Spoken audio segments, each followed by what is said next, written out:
Bismillahirrahmanirrahim. Assalamualaikum warahmatullahi wabarakatuh. Innal hamdalillah nahmaduhu wa nasta'inuhu wa nastaghfiruh wa na'udzu billahi min shururi anfusina wa min sayyiati a'malina. May yahdihillahu fala mudilla lahu wa may yudlil fala hadiyalah. Asyhadu an la ilaha illallah wahdahu la syarika lah wa asyhadu anna Muhammadan 'abduhu wa rasuluh. Amma ba'd. Alhamdulillah. Bapak, Ibu-ibu, rahimani wa rahimakumullah. Sungguh kesempatan yang indah untuk kesekian kalinya Allah perjumpakan kita di masjid ini, Masjid Al-Burhan. Tak lupa kami haturkan jazakumullah khair kepada pihak BKM, panitia, juga teman-teman MBI Surabaya, ya, Kecap Surabaya, ketua chapter, dan juga para hadirin semua. Sungguh aktivitas semacam ini adalah aktivitas, bahkan dikatakan para ulama, sebaik-baik ibadah setelah ibadah fardu, setelah ibadah fardiyah, yaitu menuntut ilmu. Tema kita kali ini tema yang unik tentunya, dengan ciri khas teman-teman biker yang ngaji, ya, judulnya ugal-ugalan. Ya, mau ugal-ugalan ngapain nih? Ugalan-ugalan makannya, ugal-ugalan dalam urusan kehidupan dia tanpa aturan dan tidak mau mengikuti aturan yang Allah jadikan untuk kita, untuk mengikat diri kita sehingga hidup. Ugal-ugalan melanggar syariat, atau ugal-ugalan memang hakikatnya makna teman-teman yang motor sukanya ugal-ugalan, yang naik mobil ugal-ugalan. Nah, rahimahumullah jami'an, Allah Subhanahu wa taala menjadikan melalui lisannya Nabi SAW dalam sabdanya, al-mu'min ala syurutihim. Seorang mukmin itu berada di atas syarat-syaratnya.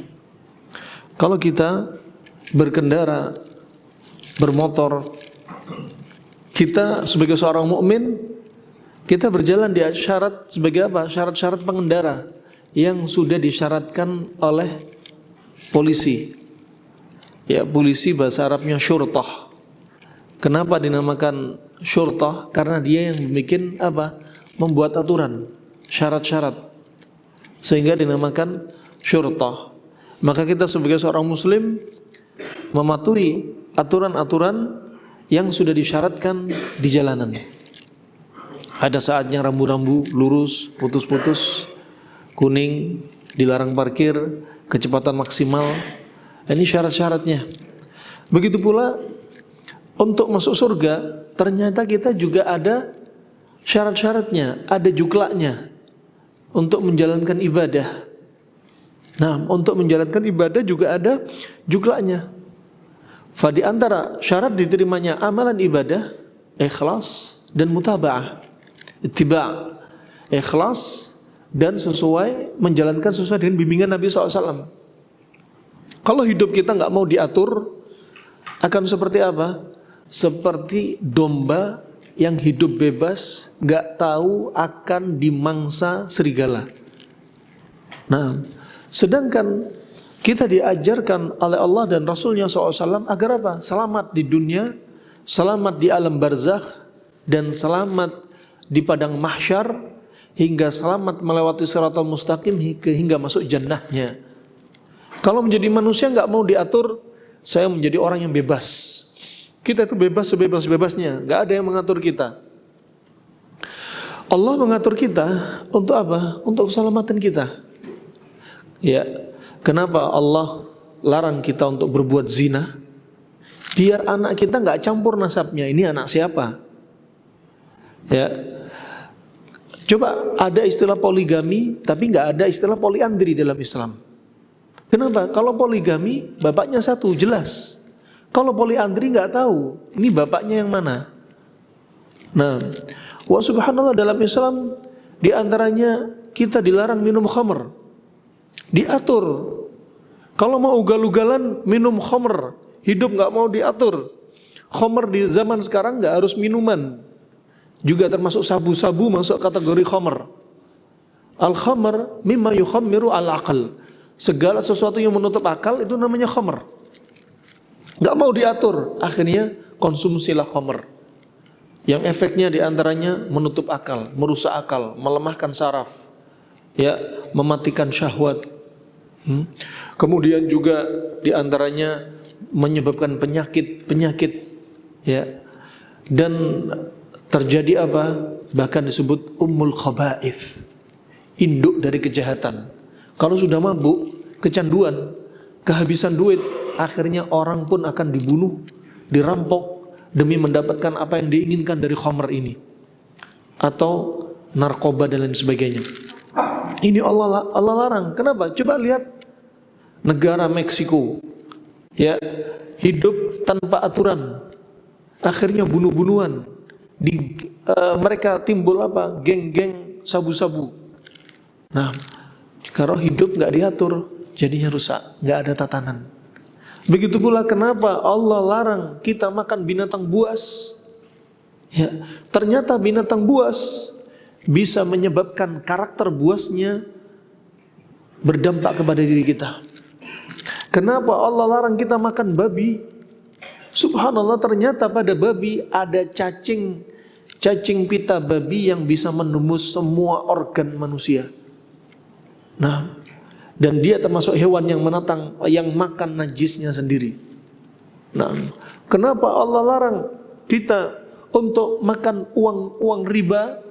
Ya, karena uang riba di antara sebab timbulnya penyakit pada tubuh kita, jauh dari keberkahan. Sebab terjadinya doa kita ditolak, tidak dikabulkan. Fa ini rahimahumullah jami'an. Kalau mau hidup yang nyaman, hidup sesuai aturan. Ya, aturan yang Allah sudah sampaikan. Termasuk kalau makan, jangan ugal-ugalan, jangan bilang Islam nggak mengatur makanan kita. Umat Allah Subhanahu wa taala, syariat Islam, Al-Qur'an nggak pengen kita celaka gara-gara makanan.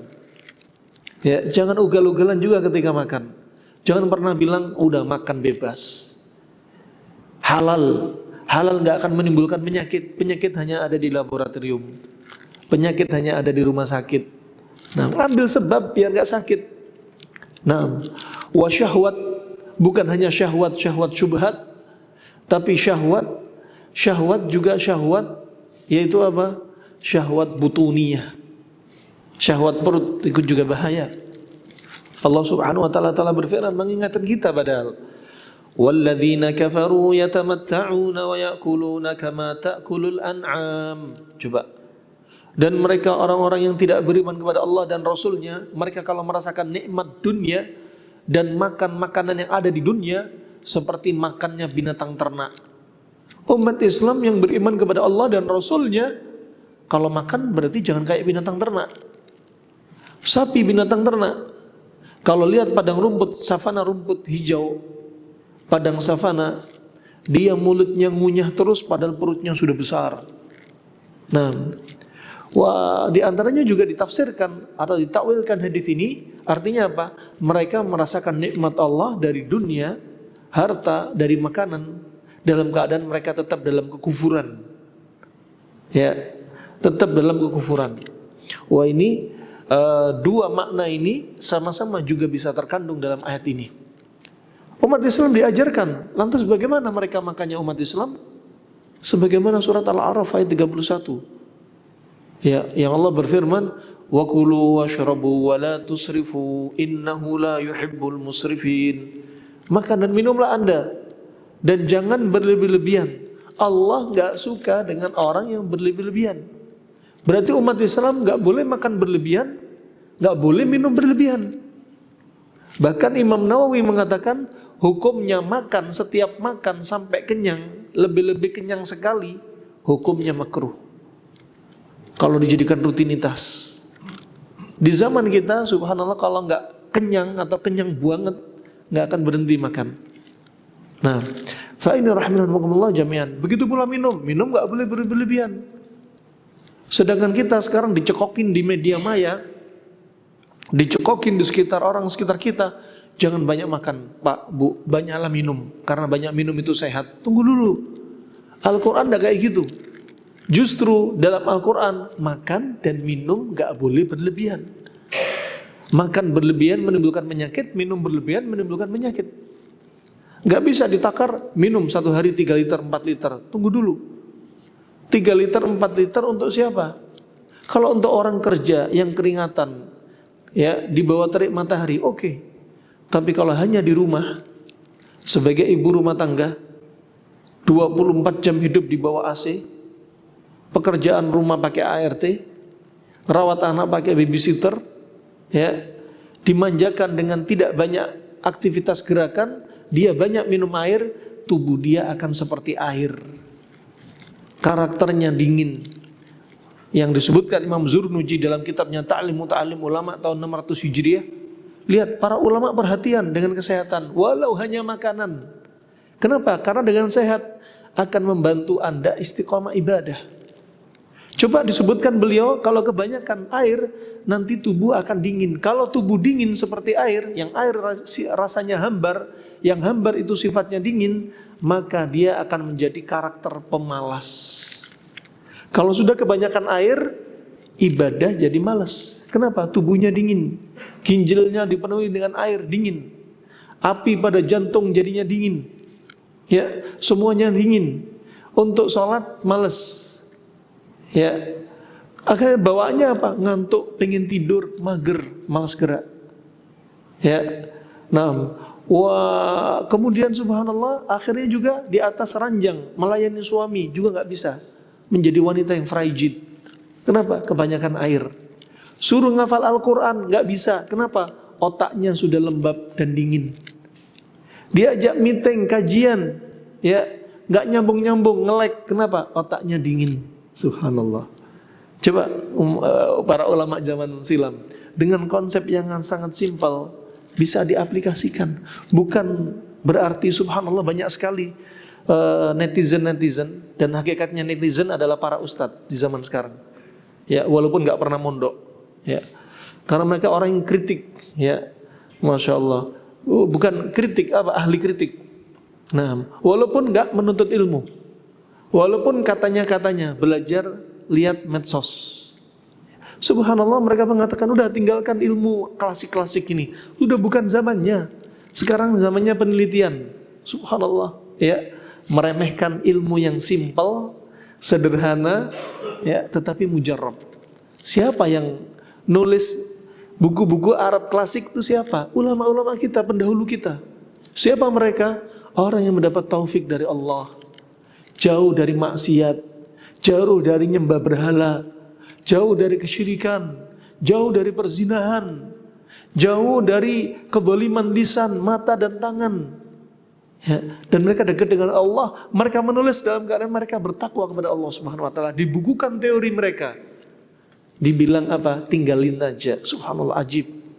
Ya, memang bukan berarti al-haq selalu bersama mereka, tapi apa? Dengan simpelnya mereka dalam ilmu pengobatan ini, ya, yang mereka masya Allah namanya taufik, yuwafiku as-shawab, mencocoki kebenaran. Benar, teori yang simpelnya mereka ternyata sangat bisa dipakai, ya, sangat mujarrab. Ya, jangan bilang nggak manfaat. Nanti di zamannya Dajjal nggak ada laboratorium. Zamannya Dajjal bisa rumah sakit nggak ada, mobil nggak ada, pesawat nggak ada, ambulan nggak ada yang keliling. Nah, kenapa? Kembali kepada masa silam. Kendaraan kembali kepada keledai, onta, kuda, senjata kembali kepada panah. Nah, rahimakumullah jami'an. Termasuk urusan makan juga Allah sudah berfirman dalam surat Abasa ayat 24. Falyanzuril insanu ila ta'amih. Maka manusia hendaknya melihat makanan yang dia makan. Tuh, perhatikan. Sebagian sahabat menafsirkan, lihatlah makanan yang halal dan haram. Tapi Ibnu Abbas bukan hanya menafsirkan lihatlah makanan yang halal yang haram. Tapi kata Ibnu Abbas, ya, makan nggak boleh berlebihan, minum nggak boleh berlebihan. Perlu dilihat makanan yang Anda makan, bukan dari hanya sisi halal haram. Lihat makan nggak boleh terlalu banyak. Ya, berlebihan. Bukan hanya makan berlebihan, dari makanan berlebihan yang diharamkan seperti babi, atau minuman diharamkan seperti khamr. Bukan hanya itu saja. Berlebihan dari sisi jumlahnya, kuantitasnya, frekuensinya terlalu sering, atau berjumlah, atau bisa berlebihan dari makan jumlahnya cuma satu sifat, atau berlebihan makan artinya apa? Dia menerjang pantangan makanan bagi penyakit dia, atau dia menerjang makanan-makanan yang di jam-jam istirahat organ tubuh dia. Subhanallah. Wah, ini tentunya apa? Perlu kita kupas. Umat Islam harus apa? Mempelajari, dan yang lebih penting mengamalkan teori ini. Sangat mujarab banget. Berapa banyak orang yang merubah pola makannya baru hitungan 1 hari 4 hari minimal yang dirasakan, perut saya kok tidak begal lagi ya kayak sebelumnya. Coba, kenapa? Baru merubah kebiasaan. Nah, ini rahman rahimakumullah jami'an. Dan kita ingin bahas di sini ugal-ugalan ketika kita di jalan raya. Ugal-ugalan dalam syariat jelas kita nggak boleh. Ya, kita melanggar rambu-rambu Islam, rambu-rambu syariat nggak boleh. Dunia asal hukumnya mubah. Ya, perkara yang mubah kalau melewati batas yang diperbolehkan akan menjadi minimalnya makruh, maksimalnya haram. Asy' al-mubah idza jawaza haddahu ghalaba ila diddih. Perkara yang mubah jika melewati batasnya akan berubah menjadi hukum sebaliknya. Contoh, makan hukumnya mubah, tapi kalau berlebih-lebihan bisa menjadi makruh. Ya, makan hukum asalnya makan nasi boleh. Tapi kalau orang punya kencing manis, makan nasi 5 piring bisa jadi makruh. Gula boleh, tapi kalau orang punya kencing manis 1 hari makan gula 1 kilo, teh manisnya dia bisa jadi makruh, bahkan bisa jadi haram kalau dia niatkan untuk bunuh diri. Fa al-asl fi syai' mubah. Asalnya itu mubah. Tapi kalau melewati batas yang diperbolehkan akan menjadi apa? Minimalnya makruh, maksimalnya haram. Nah, fa ugal-ugalan sekali lagi harus diperhatikan, jangan sampai ugal-ugalan. Termasuk tidurnya ugal-ugalan. Ima ugal-ugalan kebanyakan tidur, ima ugal-ugalan gak pernah tidur, atau tidurnya minim, begadang terus. Begadang boleh-boleh saja, tapi kalau ada artinya. Ya, kalau begadang jadi kebiasaan, ini gak boleh. Kebiasaan Nabi tidur di awal malam di luar Ramadan, dan kemudian beliau bangun untuk sholat malam. Nah, zaman sekarang setelah munculnya apa? HP, gadget, kebiasaan tidur di awal malam jadi susah. Chatting di grup, bro, ayo bro, saatnya ngopi bareng. Ya, bro, ayo bro, kita ngumpul. Nah, itu yang laki-lakinya keluar ngumpul-ngumpul. Yang perempuannya apa? Saatnya me time. Dari habis isya sampai jam 12 buka IG, tas branding yang sekarang apa, baju yang ngebrand sekarang apa. Wah, enaknya minta sama suami logam mulia berapa gram. Nah, terus demikian rahmatullah jami'an. Ini ugal-ugalan juga nih. Nah, fa barakallahu fikum. Maka urusan dunia yang hanya boleh-boleh saja, tapi tetap harus diperhatikan, ada batasannya. Ada batasannya. Nah, kita sholat juga demikian. Sampai ketika ada orang datang kepada Nabi SAW, orang yang datang kepada istri Nabi, bagaimana kebiasaan Nabi, kemudian orang ini mengatakan apa? Idzan ana usolli aqumul lail wala anam wasum wala uftir wala atazawwajun nisa. Kalau gitu aku mau sholat tapi gak usah tidur. Aku mau puasa tapi gak akan buka. Aku gak akan menikahi wanita. Setelah omongan ini sampai kepada Nabi, Nabi langsung menjelaskan kepada mereka, ama ini akhsha wallah akhsha minkum. Adapun aku, demi Allah, aku lebih takut daripada kalian. Ya, bagaimana Nabi gak lebih takut daripada orang selain Nabi? Nabi ditampakkan alam barzakh, siksanya. Nabi ditampakkan surga dan neraka, diajak oleh malaikat untuk melihat surga dan neraka. Nabi juga pernah Isra Mi'raj. Ya, gimana Nabi gak takut? Tapi takut dengan takutnya aku ini, aku tetap puasa, tapi aku buka. Aku sholat malam dan aku tidur. Akhirnya gak ugal-ugalan. Ibadah juga gak ugal-ugalan. Punya hak tubuh. Dan aku menikahi wanita. Coba kalau menyelisih tiga hal ini, ada sebagian agama ya yang alimnya mereka nggak mau menikahi wanita. Akhirnya apa? Tempat ibadah mereka jadi tempat perzinahan. Berapa banyak terjadi aborsi di halaman belakang tempat ibadah mereka. Kenapa? Karena menyelisih fitrah. Mereka rame-rame menolak poligami. Ternyata mereka nggak puas. Nikah satu istri tapi zina di luar. Menyelisih fitrah. Ya, kita dibatasin dalam Islam istri maksimal 4. Nabi SAW istrinya banyak. Ya, yang hidup bersama beliau 9 waktu itu. Dan Nabi Sulaiman istrinya berapa? Berapa? 100 kurang 1000. Dalam riwayat Imam Bukhari, 700-nya dari orang merdeka, 300 dari budak. Semalamnya Nabi Sulaiman mendatangi istrinya 100 istri semalam. Ya, Nabi Muhammad bisa mendatangi 9 istrinya. Antum berapa istri? Berapa kali antum datangi istri antum? Ugal-ugalan di jalan tapi istri dibiarin mubadir. Antum ugal-ugalan, jangan sampai ugal-ugalan di jalan. Ya, ugal-ugalan yang syar'i aja. Ugal-ugalan yang terpuji, jangan. Rahmatullah jami'an. Maka syariat itu jangan dilanggar. Syariat jangan dilanggar. Maka segala sesuatu yang mubah itu ini ada relnya. Jangan sampai keluar ke kanan jalan dari pagar jalan atau keluar ke kiri. Kalau ke kanan jadinya ekstrem kanan, kiri jadinya ekstrem kiri. Coba Islam begitu indah. Ketika Ibnu Katsir menafsirkan firman Allah, "Wa yas'alunaka 'anil mahid, qul huwa adzan." Dan ketika mereka bertanya kepadamu wahai Muhammad tentang darah haid, katakan darah haid itu adalah najis dan kotoran.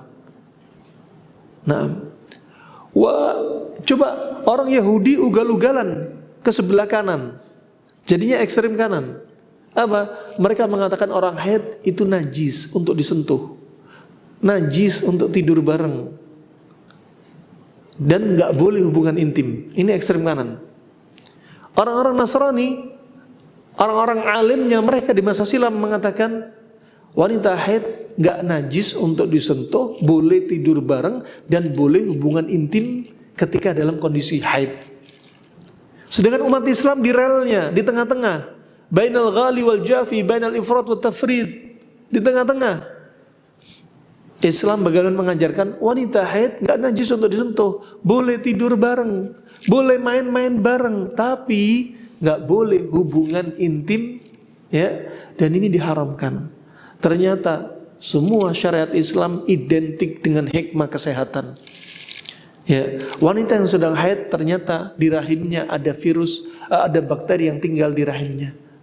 Wanita yang sedang haid ketika hubungan intim, ketika dia permisi akramakumullah mengalami orgasme, keluar dari tubuhnya oksitosin alami dalam tubuhnya, sehingga apa? Akan memperparah perdarahan ketika haid. Orang yang sedang haid dipaksa hubungan intim bisa menimbulkan kista dan endometriosis. Coba hikmah dalam Islam. Nah, apa yang Allah larang ternyata ada bahayanya. Makanya jangan langgar syariat, jangan ugal-ugalan dengan syariat. Nah, ini rahmatullah, urusan makan juga gitu. Kalau kita kemana-mana, ya makan juga harus tetap kita jaga. Ya, karena mayoritas penyebab penyakit juga makanan. Jangan ugal-ugalan urusan makan. Ekstrem kanan hidup dipenuhi dengan makan, aktivitas makan. Ya, pagi makan. Ya, jam berapa makan pagi? Habis subuh. Terus ada makan duha, memangnya sholat. Ada makan sebelum duhur, ada makan duhur, ada makan setelah duhur, memangnya sholat rawatib. Ya, Asar makan lagi, maghrib makan lagi, isya makan lagi, ada makan pengantar tidur. Ya Allah. Nah, kapan perut kosong? Nabi sudah bersabda, ya, aktsaruhum syab'an fid dunya atwaluhum ju'an fil akhirah. Orang yang paling banyak kenyang di dunia, di akhirat nanti paling laparnya paling lama.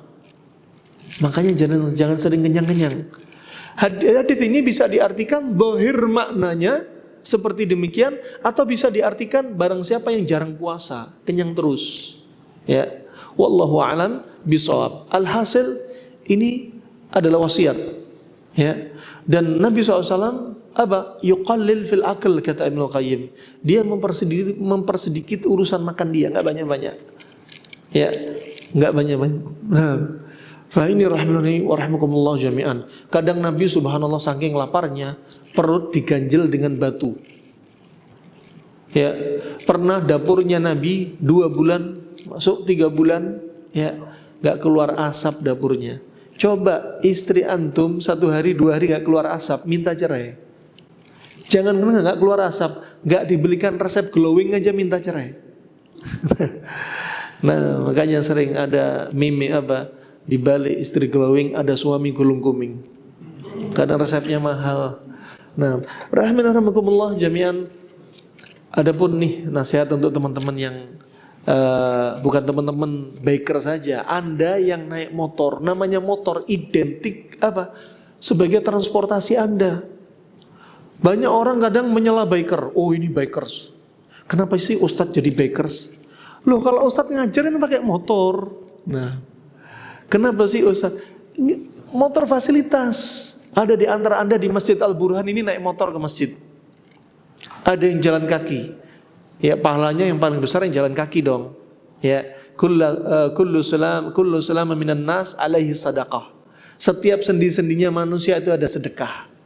Sendinya manusia kata Nabi ada 360 sendi. Berapa banyak orang non muslim masuk Islam gara-gara dengar sendinya manusia ada 360 sendi. Karena ilmu kedokteran membahas sendinya manusia ada 250 sendi sampai 350 sendi, masih menerka-nerka. Tapi Islam dari Allah, wahyu disampaikan dari lisannya Nabi, dan Allah lah yang menciptakan manusia, Allah lah yang menciptakan organ tubuh manusia, Allah yang menciptakan sendi, stempel dari wahyu. Sendinya manusia 360 sendi.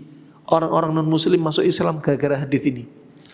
Nah, wah ini rahmatullah. Nyesel banget kalau ada orang Islam murtad, menunjukkan dia nggak menuntut ilmu, jauh dari ilmu. Nah, sempurna banget. Kalau ada orang non muslim masuk Islam, pasti dia nggak ecek-ecek, nggak pasti nggak main-main. Kalau dia masuk Islam, pasti ada latar belakang yang besar, pasti ada secerca ilmu, cahaya yang jadi hidayah bagi dia dari Allah Subhanahu Wa Taala. Setelah itu dia Ini ada orang Islam baca Al-Quran peledak-peduk. Dari lahir sampai sekarang ada yang bacanya salah-salah. Ini orang baru masuk Islam, baru syahadat, langsung belajar baca Al-Quran 1 pekan, langsung bisa baca Al-Quran sesuai dengan makhraj hurufnya. Kadang kita harus malu dengan mereka.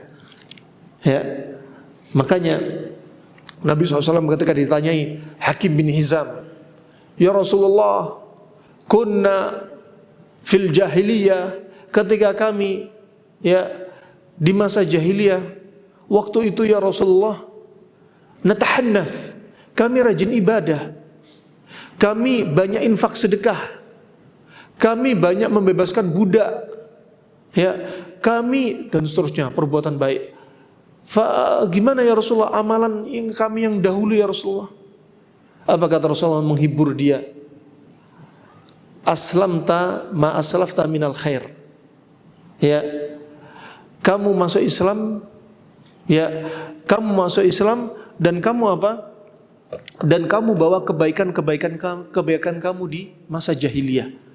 Perbuatan baik dia di masa jahiliyah dibawa, dicatat dalam Islam. Keburukan dia dari zina, minum khamr, dari mabuk, dari makar pada orang tua, dari perbuatan makan uang haram dihapus. Yang kebaikannya dimasukkan ketika dia masuk Islam. Nah, Wah, ini rahimakumullah jami'an indahnya Islam. Nah, fa barakallahu fikum, terkait dengan fasilitas katakan motor, semua kita pakai motor rata-rata. Ya, mau matic, mau manual. Apa bedanya matic sama manual? Apa bedanya matic sama manual? Transmisi, 2. Apa lagi? Seringnya matic dipakai kaum ibu-ibu. Manual seringnya dipakai kaum bapak-bapak. Nah, terus ketika itu pernah kami punya kendaraan mobil waktu di Yaman, ditanya sama orang-orang Yaman, mobil kamu apa? Matic atau manual? Nah, matic. Mashimindo katanya. Nah, kalau orang Jawa Timur bilangnya nggak main itu matic itu. Lah kenapa? Lihat kalau naik tanjakan kita diatur sama mobil matic. Naik motor juga gitu, matic. Lihat yang manual nyelip yang pakai matic, yang matic walaupun 250 cc. Gitu. Diatur kita sama motor kita. Ini karakter laki-laki yang diatur sama istri katanya, suka pakai matic. Ini soft ya, guyonan orang Arab ini. Makanya jadi laki-laki itu yang manual, gas. Kita yang ngatur istri, bukan kita diatur sama istri. Ar-rijal qawwamuna 'alan nisa. Laki-laki itu qawwam, pemimpin bagi kaum wanita. Ya, jangan ATM dipegang suami atau istri. Semua dipegang istri, duit dipegang istri. Si laki-lakinya suami mau neraktir teman-temannya habis motoran. Telepon, chatting istrinya, "Dik, tolong transferin, Dik. Bayarin ini kafe." Ya, aku habis neraktir teman-teman. Mau neraktir minta izin. Jadi orang mulia minta izin sama istrinya dulu, jangan sampai. Ya. Ini yang ugal-ugalan istrinya. Istrinya nyelip suaminya. Nah, nahkoda itu suami, jangan sampai nahkodanya ada 2. Ya, suami jadi nahkoda, istri jadi nahkoda. Ini istri 1 jadi nahkoda, gimana kalau istrinya 4 jadi nahkoda? Bingung nanti nyetirnya. Nah, rahimakumullah jami'an, ya, sebagai bahan tadabbur. Sekali lagi, motor hanyalah fasilitas. Motor hanya fasilitas. Mobil Anda fasilitas, dan semua itu pinjaman dari Allah Subhanahu wa taala. Ya. Pinjaman dari Allah ini gunakan untuk haknya di atas ketaatan kepada Allah. Ya. Jangan sampai pinjaman dari Allah dari harta Anda berupa kendaraan untuk apa? Untuk bermaksiat. Ya, untuk apa? Untuk jauh dari masjid. Adzan berkumandang tambah ngegas, tambah jauh. Kayak setan aja kalau dengar suara adzan. Setan kalau dengar suara adzan apa? Adbara walahu durat hatta la yasma' al-adzan. Setan kalau dengar suara adzan, dia pergi jauh-jauh. Dan permisi kalau ngomong, suaranya dikentutnya dikerasin biar nggak dengar suara adzan. Ya, lari kemana? Ke tempat-tempat yang jorok, WC, ya, comberan. Itulah setan. Jangan jadi biker kayak setan. Dengar suara adzan tambah digas, knalpotnya digerungin, grung grung grung, tambah kabur dari masjid. Jangan, gunakan motor untuk ketaatan kepada Allah Subhanahu wa taala. Rahimakumullah. Motor, kendaraan, mobil Anda, apapun fasilitas Anda, ya, gunakan untuk ketaatan kepada Allah. Nabi SAW punya onta, yang ontanya Nabi pernah mau dihadiahi onta sama Abu Bakar, Nabi nggak mau. Nabi membeli onta dari apa? Dari harta beliau sendiri. Harganya 100 dinar. Kalau kita uangkan 100 dinar, 1 dinarnya itu sekarang 4 gram emas. 1 gramnya 1 juta. Berarti 100 dinar berapa Bapak? 400 juta. Ini ontanya Nabi, namanya Qaswah. Gak ada yang mengalahkan ontanya Nabi kecuali 1 ontanya orang Badu. Dan Nabi gunakan ontanya Nabi untuk apa? Untuk keperluan. Kendaraan sesuai keperluan. Ya, untuk urusan beliau. Nah, fa subhanallah, ini rahmatullah. Begitu pula Al-Hafidz Ibnu Hajar. Al-Hafidz Ibnu Hajar, ya, dia ditugasi, ya, untuk apa? Sebagai wakil dari umat ini dia diberikan kendaraan kereta, keretanya sangat mewah, tunggangannya ya apa istilahnya? Kalau dokar biasa, tapi ini yang mewah, apa istilahnya? Kereta zaman dahulu lah ya. Apa? Kereta kencana. Nah, ada hewan-hewannya. Ada orang Yahudi hasad. Kakek-kakek Yahudi hasad. Akhirnya menghadang siapa?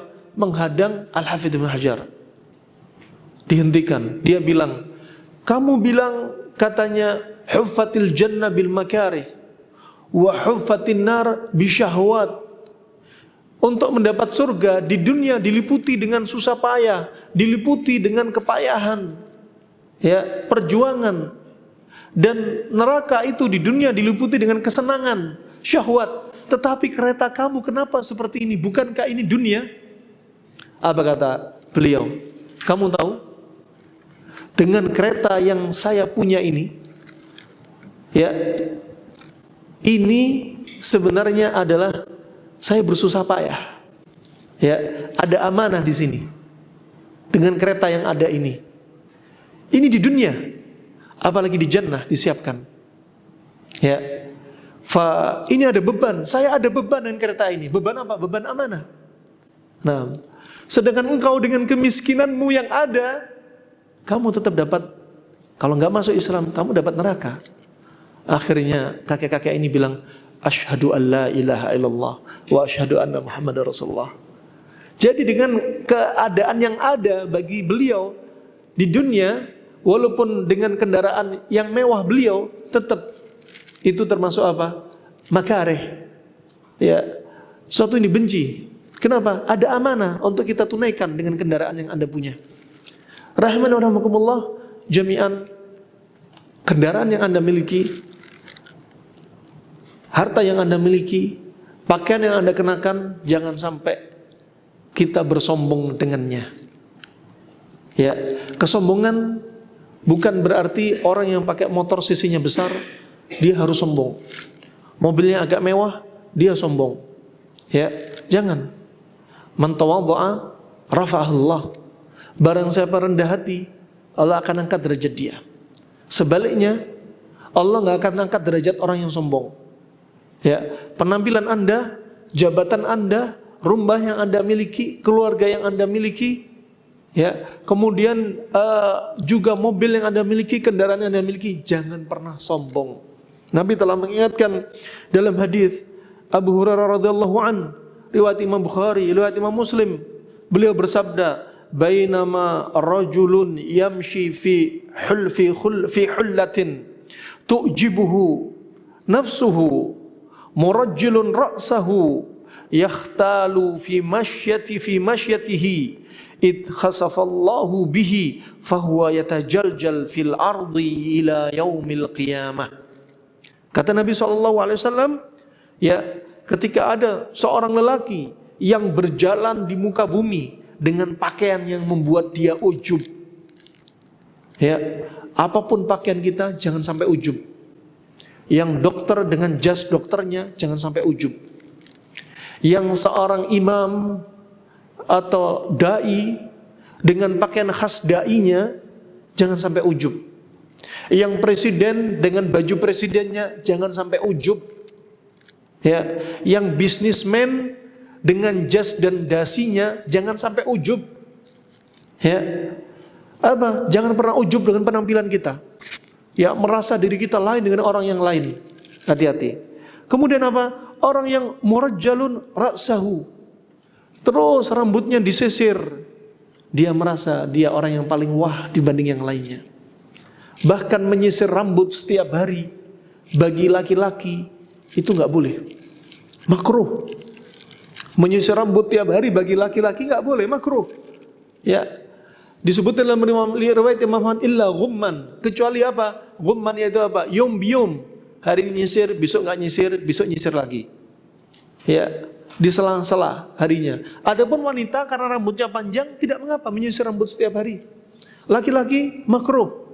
Wah, ini subhanallah, di dompetnya ada sisir kecil, di celana ada sisir, di mobil tempatnya itu ya atas tuh simpen sisir. Jadi motornya diselipin sisir. Buka helm, sisiran, ngaca terus. Kasih minyak, ya.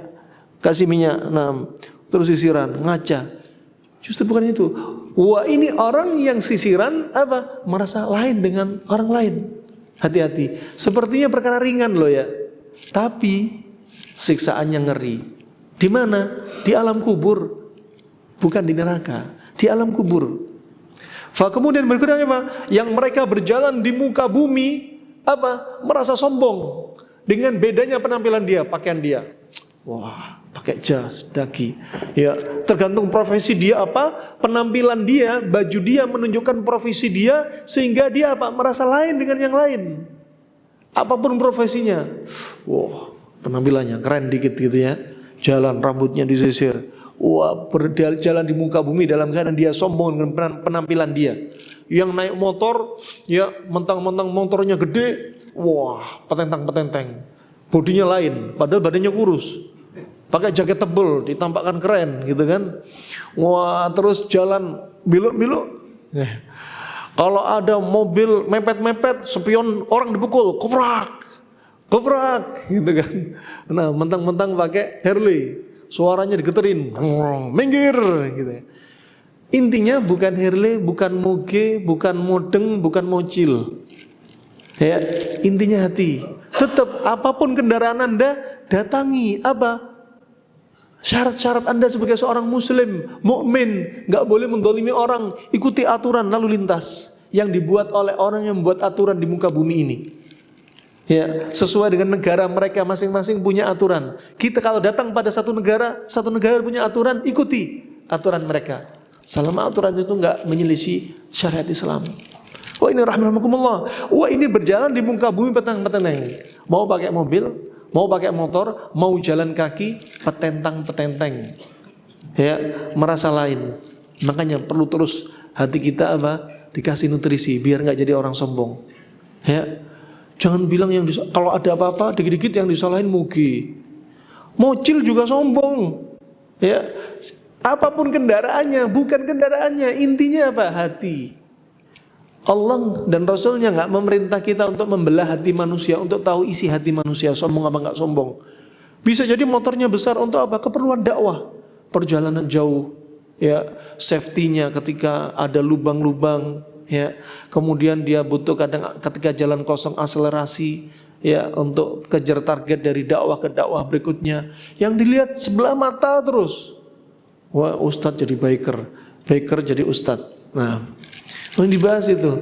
Ya, ini sekali lagi motor itu hanya fasilitas. Anda kemana-mana, kita kemana-mana nggak lepas dari motor. Apalagi ketika di jalan macet, Jakarta, Surabaya, naik motor ajib.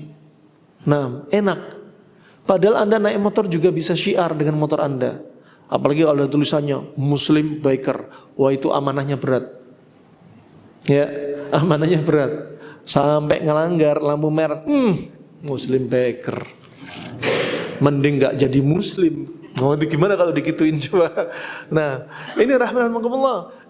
Kalau mereka yang jalannya sombong-sombong, coba petentang-petentang dengan penampilan, rambutnya yang disisir. Apa kata Nabi SAW? Idkhasafallahu bihi. Allah akan tenggelamkan dia. Ya, fahuwa yatajaljal fil ard. Yatajaljal ayyaghus wa yanzil. Ya. Yaitu apa? Dia turun. Ini di mana? Masih di alam kubur. Kuburan yang hanya 2 meter. Dalamnya sekitar 2 meter. Bagi mereka yang melakukan hal-hal ini yang dianggap ringan loh padahal. Tapi Islam menyampaikan seperti ini, kita beriman kepada Allah dan Rasulnya SAW. Orang yang seperti ini dimasukkan ke dalam kerak bumi. Sampai kapan? Yaumul qiyamah. Ngeri apa enggak ngeri? Masih di alam barzah. Anda perhatikan, bensin, solar, LPG, itu diambil dari mana? Dari kerak bumi. Dan kerak bumi itu panas. Bayangkan kalau mereka penghuni kubur yang seperti ini ditenggelamin sampai kerak bumi. Sampai kapan? Ila yaumil qiyamah. Ini ingetin kita terus. Ya, penampilan kita jangan sampai beda dengan orang lain. Ya, mentang-mentang pejabat tembus jalan pakai lampu serubung, teng-tong, orang-orang pada antri jalan. Tentot, minggir, pakai pengaman, minggir. Ya. Apa bedanya kita pejabat dengan apa? Orang biasa. Nah, apa bedanya? Oh, ini orang penting. Ini ada ustadz besar, harus dikawal. Mau ustadz besar, ustadz kecil sama. Ya, mau ustadz dan bukan ustadz yang ada di sampingnya sama. Umar bin Khattab kalau melihat momen seperti ini dia marah. Apa bedanya kita dan mereka? Sampai Imam Ahmad pernah mendengar seorang syekh, dia mengajar di depan muridnya, syekhnya ada tempat mimbarnya, duduk di atas, ada peneduhnya dari matahari. Muridnya, ratusan muridnya ada di hadapan syekh, gelar tikar di bawah terik matahari. 2 hari Imam Ahmad gak bisa tidur. Kemudian hati gak nyaman ini membuat dia melangkahkan kaki dia ke rumah syekh tersebut, mengetok pintu, dan syekh tersebut kaget melihat Imam Ahmad datang ke rumahnya. Kata Imam Ahmad, ya demi Allah, hatiku gak tenang dari apa yang telah kudengar, berita yang telah sampai kepadaku. Ketika kamu mau menyampaikan hadis di hadapan murid-muridmu, kamu di atas mimbar, di bawah teduhan, sedang murid-muridmu ada di bawah terik matahari, di bawah dengan ala kadarnya tempat duduk mereka. Apa bedanya dirimu dengan murid-muridmu? Subhanallah. Kalau bisa ini kita gelar di bawah ini kita nggak usah pakai meja ini. Nah, itu subhanallah rendah hatinya mereka para ulama. Subhanallah. Makanya hati kita harus selalu dijaga. Nah, hati kita harus selalu dikasih nutrisi. Kemudian rahimani wa rahimakumullah jami'an. Kita ketika di jalan ya, tak lepas kita dari transportasi kita berupa motor. Mayoritasnya motor, sebagainya mobil, sebagainya kereta, ya, sebagainya ada fasilitas umum, sebagainya mobil pribadi, kendaraan pribadi. Kalau kita perhatikan, ini memang aktivitas kita, mau kerja, mau ibadah, mau acara wisata, gak lepas dari fasilitas ini. Maka Islam ternyata sangat perhatian. Islam mengajarkan kepada kita adab-adab ketika kita di jalan. Ya, di jalan itu ada apa? Ada yang perlu kita tunaikan. Sebagaimana pernah Rasulullah SAW dari Abu Sa'id Al-Khudri, Rasulullah SAW waktu itu bersabda, "Iyyakum wal julus bit turuqat." Ketika ada sahabat-sahabat sedang duduk-duduk di jalan, Nabi langsung menyampaikan, demikianlah Nabi. Ketika ada momen, hadis itu disampaikan kepada mereka. Kenapa? Pertama, wahyu turun. Kedua, apa? Biar momennya lebih nancap di benak mereka. Momen terjadi, nasihat ada, dan mereka gak akan pernah lupa. Dan ini caranya dakwah Nabi. Ketika ada momen, langsung disampaikan. Contoh, pernah Nabi SAW melihat ada kambing punya tanduk, menanduk kambing gak punya tanduk. Kambing yang punya tanduk dolimin kambing yang gak punya tanduk. Kemudian Nabi berhenti dan menyampaikan kepada sahabat, sayuktas yaumal qiyamah dal jalha lidil qarna. Nanti di hari kiamat di padang mahsyar, kambing yang gak punya tanduk akan mengkisos kambing yang punya tanduk yang mendolimi dia di dunia. Ini padahal hewan, belum manusia. Ya. Kemudian Allah menyebutkan akhir surat dari surat apa? Dari surat apa? An-Naba. Coba akhir surat An-Naba sebutkan. Akhir surat An-Naba coba sebutin. Akhir surat An-Naba. Yang keras. Wah, itu awal halamannya, akhir aja. Nah, dia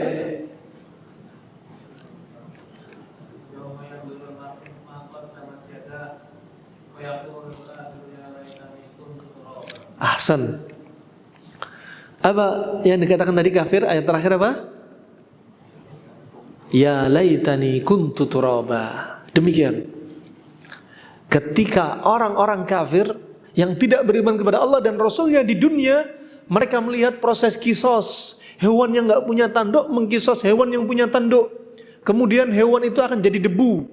Kemudian kata mereka di padang mahsyar, ya laitani kuntu turaba. Seandainya aku jadi seperti hewan, jadi debu.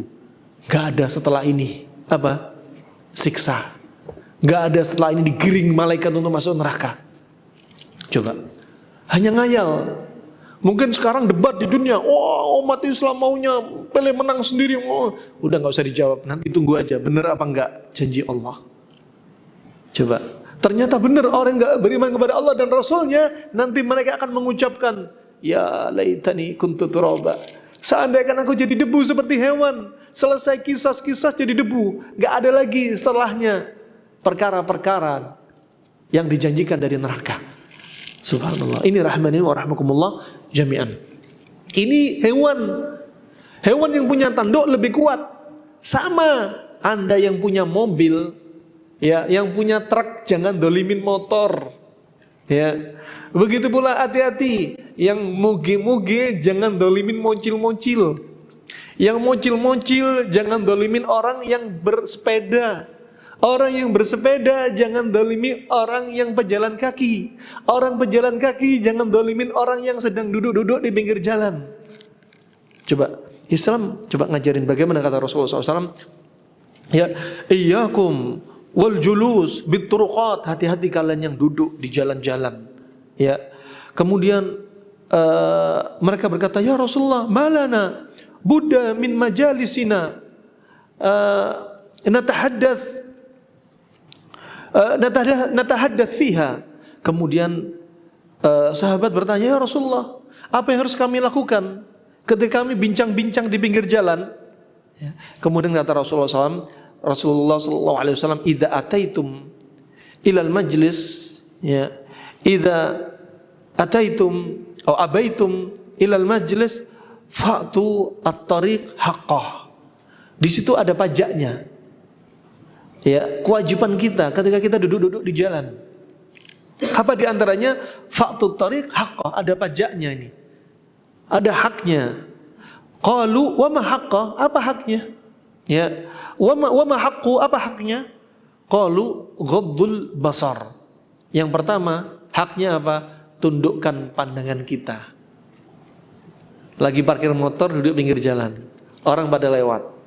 Coba kalau orang-orang apa yang nggak punya agama atau belum tahu ilmu atau syahwatnya mengalahkan dalil, mengalahkan ilmu, apa yang dia lakukan? Ada perempuan yang lewat, syut gitu kan. Padahal disuruh ghaddul basar. Nggak mungkin kalau ghaddul basar syut, lihat apa mau sweet. Pasti ada sebabnya mata. Nah, kemudian berikutnya apa? Wakafful adza, cegah dari gangguan, jangan dolimin orang. Ya, dolimin dengan lisannya, dolimin dengan matanya, pelirik pakai isyarat tertentu, itu juga termasuk dolim.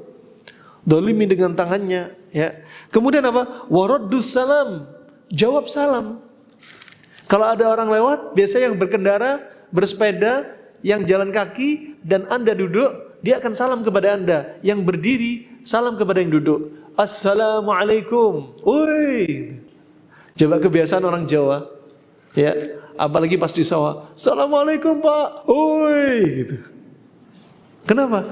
Karena sudah seperti apa? Bukan urufnya menghidupkan salam. Padahal salah satu amalan menghidupkan salam ini yang disediakan oleh Allah di surga apa? Kamar yang transparan. Ghurafun tura dhahiruha min dakhiliha wa dakhiluha min dhahiriha. Coba, gara-gara nyebarin salam.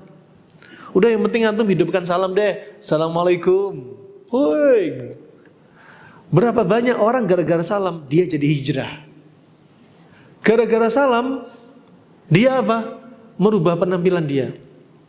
Ada Masya Allah sebagian mbak-mbak, ya, sebagian mbak-mbak ini pakaiannya ini subhanallah menampakkan auratnya. Disalamin sama teman-teman. Assalamualaikum. Ya, aslinya salam kepada lawan jenis. Ya, kalau takut fitnah jangan. Tapi sebagian orang awam kalau nggak disalam biasanya baper. Ya, Salam saja, tapi salamnya jangan salam menggoda. Ya, salamnya salam sebagai seorang laki-laki. Assalamualaikum. Nah, bukan tegas-tegas tapi apa? Salamnya sangar. Assalamualaikum. Ya, urfnya kita orang Jawa itu lembut-lembut. Ya, lembut tapi jangan memfitnah. Assalamualaikum. Subhanallah, lama-lama gara-gara salamnya Anda, ya dia berubah. Ya Allah, disalamin sama orang yang Masya Allah, orang soleh. Akhirnya apa? Dia jadi solehah. Nah, ketularan. Karena apa? Dakwah dengan akhlak itu penting. Ya, akhlak juga jangan ugal-ugalan. Nih, dakwah dengan akhlak. Kemudian rahmanakumullah, ini yang disampaikan Nabi SAW. Kemudian wal amru bil ma'ruf. Kalau duduk di jalan, Anda harus tegakkan al-amr bil ma'ruf. Kalau ada orang pacaran, diem saja, mending gak usah duduk pinggir jalan. Ya, kalau ada orang berbuat maksiat di pinggir jalan, mending gak usah duduk pinggir jalan. Kalau merasa gak mampu menunaikan hak-haknya ini. Wa nahyu anil munkar. Ya, wa nahyu anil munkar. Ini berarti apa tadi diantaranya? Pertama, ghaddul basar, tundukkan pandangan. Kalau antum di pinggir jalan, duduk-duduk. Kemudian apa kedua? Jauhkan gangguan. Ketiga apa? Raddus salam. Keempat, al-amr bil ma'ruf wa nahyu 'anil munkar. 5 ini. Lakukan, ya. Apalagi seringnya kita ngopi-ngopi ya di pinggir jalan. Allah Subhanahu wa taala telah berfirman dalam surat Al-Ahzab, "Qul lil mu'minina yaghuddu min absarihim wa yahfadhu furujahum, dzalika azka lahum, innallaha khabirum bima yasna'un." Wa kullil mu'minati yaghdudna min absarihinna wa yahfadna furujahun. Ya, katakan wahai Muhammad kepada orang-orang mukmin untuk mereka menundukkan pandangan mereka dan mereka menjaga kemaluan mereka. Di sini menunjukkan antara mata dan kemaluan ada kaitan erat.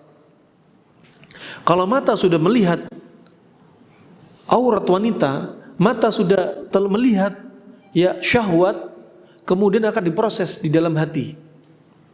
Kalau hati membenarkan, ya akan dibenarkan dengan tangan, ditulis, dicari nomor teleponnya tadi cewek tadi yang dilihat, dichatting, janjian, ketemuan. Akhirnya kemaluan yang berikutnya membenarkan berzina. Ya, ini rahimahumullah apa? Mata dijaga sehingga kemaluan dijaga, biar gak bermaksiat. Bahkan orang ulama di masa silam berwasiat, aqwakum fil firash atqakum. Orang yang paling kuat di atas ranjang adalah orang yang paling bertakwa di antara Anda. Di antara wujud takwa, mendatangi perintahnya, menjauhi larangannya. Kalau melihat wanita yang haram untuk dilihat, ya jangan dilihat. Semakin dia kuat menundukkan pandangan mata, ternyata dia menjadi orang paling kuat di atas ranjang. Semakin dia sering melihat wanita yang bukan mahramnya, semakin dia sering melihat ya website yang haram untuk dilihat, semakin dia jadi suami yang letoy di atas ranjang. Kenapa? Mata. Semakin kita kuat menundukkan pandangan, ternyata di ranjang semakin kuat. Nah, dan mata dan kemaluan ini dijaga. Kalau kita jaga mata, kita bisa jaga kemaluan. Fa ini rahmanarahmukumullah jami'an. Yang ini apa? Lebih suci bagi kita, lebih bisa menjaga diri kita. Ya, dan Allah tahu apa yang kita berbuat. Sama, bukan hanya laki-laki, perempuan juga gitu, nggak boleh melihat sebagaimana laki-laki melihat. Ya, wanita juga nggak boleh. Sebagaimana laki-laki nggak boleh, bukan hanya laki-laki saja, wanita juga nggak boleh. Nah, ini kemudian juga diantaranya, kalau kita perhatikan juga hak-haknya tariq, izalatu al-adha anit tariq, menyingkirkan gangguan-gangguan di jalan. Menyingkirkan gangguan-gangguan di jalan. Ini juga termasuk apa? Syu'batun minal iman. Cabang dari iman. Iman yang rendah. Di antaranya juga cabangnya yang paling tinggi itu la ilaha illallah. Termasuk yang rendah di sini juga menghilangkan duri di jalan. Ya, bukan hanya duri. Kalau sekarang baut, paku, jebakan-jebakan yang dipasang oleh sebagian orang-orang yang nakal dari dari tambal ban sebagiannya. Ya. Kemudian juga dari kaleng atau kaca yang akan mencelakakan orang ketika di jalan, itu iman. Ya, tapi kalau Anda singkirin ini, Anda juga lihat keamanan diri Anda sendiri. Jangan sampai kendaraan berhenti kemudian menyebabkan Anda ditubruk dari belakang, nasallahu alaihi. Pengen nyelamatin orang, ternyata ditubruk dari belakang. Enggak boleh. Ya, enggak boleh. Juga termasuk di antaranya mendolimin orang, enggak boleh. Ya. Ugal-ugalan gimana hukumnya? Tunggu dulu. Ada rinciannya. Kalau kita perhatikan, ya, Nabi SAW bersabda, ya, di antaranya Allah berfirman, wala taqtulu anfusakum, jangan bunuh diri Anda. Kalau ugal-ugalan yang ada makna ngebut-ngebutan, hati-hati. Bisa mencelakakan diri Anda. Ya. Nabi bersabda dalam sabda beliau, la dharar wala dhirar. Enggak boleh membahayakan diri sendiri, enggak boleh membahayakan orang lain. Bahayakan diri sendiri dengan kebut-kebutan, kalau kena orang lain, bukan hanya Anda yang kena, orang lain ikut kena.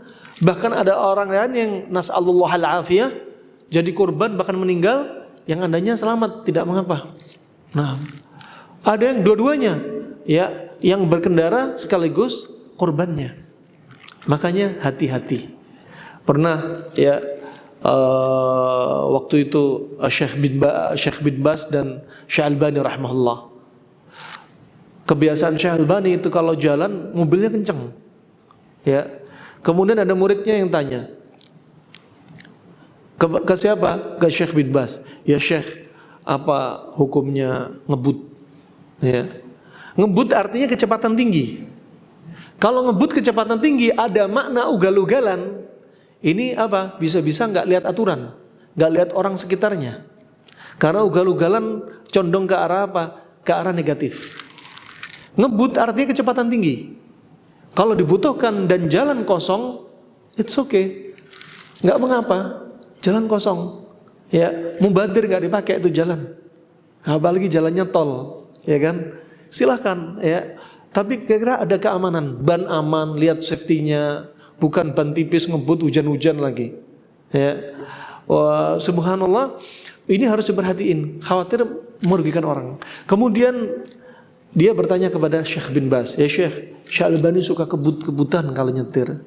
Ya, apa hukumnya ngebut? Enggak boleh. Wala taqtulu anfusakum. La dharar wala dhirar. Kemudian disampaikan ke Syekh Albani, ya Syekh, saya dengar Syekh bin Bas berfatwa nggak boleh kecepatan tinggi mobil kebut-kebutan. Ya, kata Syekh Albani, ini guyon, bukan untuk mencela atau apa, bukan. Syekh bin Bas belum tahu nikmatnya ngebut, karena beliau punten matanya buta. Ya, mata beliau nggak bisa melihat. Sedang Syekh Albani matanya oke, sehingga ngebut bagi dia asyik. Ini guyonan para ulama. Nah, ngebut boleh-boleh saja, ya, asal lihat tempat. Kalau lagi di kota rame motor ngebut, terjadilah ugal-ugalan. Nah, maka harus diperhatikan, ada hak-haknya. Kemudian jangan lupa ketika berkendara ada adabnya dong, baca zikir. Keluar rumah bismillah tawakkal 'ala Allah wala haula wala quwata illa billah. Naik kendaraan subhanalladzi sakhkhara lana hadza wa ma kunna lahu muqrinin wa inna ila rabbina lamunqalibun. Alhamdulillah alhamdulillah. Allahu akbar Allahu akbar Allahu akbar subhanaka inni dzalamtu nafsi faghfir li fa innahu la yaghfiru dzunuba illa ant. Naik. Kata para ulama, kalau Anda lupa baca zikir berkendara, apa yang terjadi? Setan ikut berkendara bersama Anda. Naik motor dibikin lupa dengan zikrullah. Bibir diem, di bawah terik matahari, bibir diem, kena terik matahari, dehidrasi, kering, juga kering dari zikir. Ya, lupa zikir pagi petang. Memang bisa naik motor, kalau nggak hafal pasang bracket, taruh HP di depan, ada zikir pagi petang. Apa yang menghalangi Anda tetap zikir di atas kendaraan? Ya, nah, wah ini rahmanakumullah, punya intercom, dimanfaatin intercom. Ya, sudah selesai dikira pagi petang perjalanan jauh, dengerin tausiah dari YouTube. Ya, dengerin Al-Qur'an sambil naik motor. Subhanallah, apa yang menghalangi? Ya, sehingga apa? Waktu enggak habis, umur di jalan. Kulit kering, muka gosong, rambut keriting, ya, bajunya ya awul-awulan, ya. Kemudian rambutnya ngeruwel dan lain sebagainya. Wah, ini semua baju penuh dengan debu. Dari sana ke sana kosong dari zikrullah.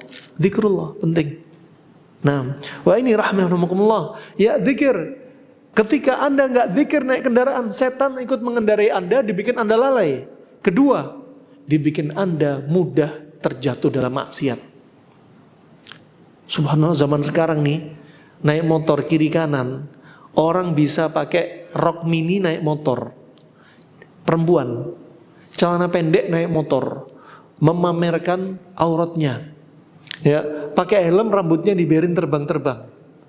Ya, pakai baju ketat, tasnya dibiarin nyelempang gini. Akhirnya apa? Kelihatan bentuk tubuhnya.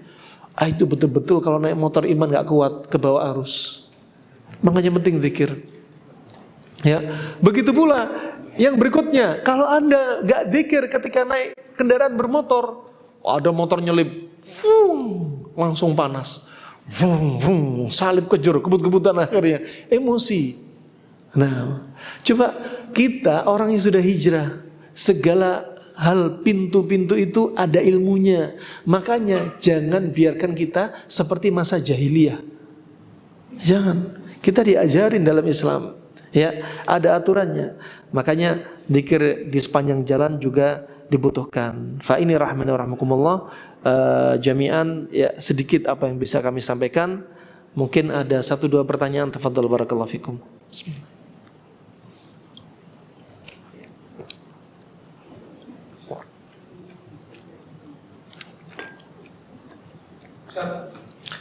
Siapa? Mari Pak.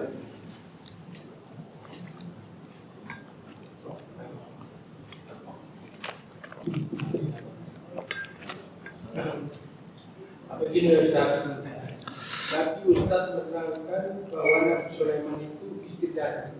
Padahal di Al-Quran tidak ada Ustaz. Dan di Al-Quran itu ada yang menerangkan bahwa Nabi Sulaiman itu meninggal di tokatnya, dibakar oleh. Mau dijelaskan Ustaz? Wallahu a'lam bishawab, ya. Wallahu a'lam bishawab. Kita skip dulu aja. Nah, kita bahas nanti khusus kisahnya, ya. Sirah nabawiyah juga termasuk kisah-kisah para nabi, kisah para anbiya, ya. Karena nanti kisah-kisah di masa silam, ya, ada yang kisah Israiliyat, ada yang sabit yang datang dari Nabi SAW, ya. Kita bahas di lain kesempatan. Termasuk Nabi Sulaiman mendatangi istrinya dalam semalam. Berapa istri? 100 istri. Tapi disebutkan, ya, bahwasanya Nabi Sulaiman gak punya 1 anak pun. Ya, bahkan ada yang menyebutkan punya anak tapi cacat separuh badan. Kenapa? Nabi Sulaiman gak baca apa? Insya Allah. Istri banyak tapi gak baca insya Allah. Nah, itu bahas insya Allah di lain kesempatan insya Allah. Jazakallah khair. Ada yang lainnya?